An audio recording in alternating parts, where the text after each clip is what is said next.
মা নামের কলঙ্ক তোরা, মা নামের কলঙ্ক শুনে রাখ। না হলে বাচ্চাকে দিয়ে নোংরা ভিডিও শুট করাস, আর বাচ্চার সামনে লাইভ করতে করতে ছেলেদের সাথে ফ্লার্টিং করিস এবং তার সাথে সাথে কিস কিস কেমন করে ছুটতে হয় তার বাচ্চার সামনে করিস।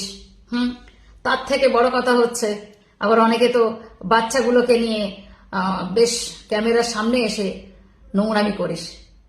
এখন তো পয়া এইসব নোংরা ভিডিও যারা করে, বিশ্বাস করুন তাদের কিছু দেখবেন, কিছু সংখ্যক ছেলে যাদের হয়েছে সেই ছেলেদের নিয়ে মা ছেলে যে ব্যবসাটা আপনারা দেখতেই পাচ্ছেন তারা করেই চলেছে অবাধভাবে।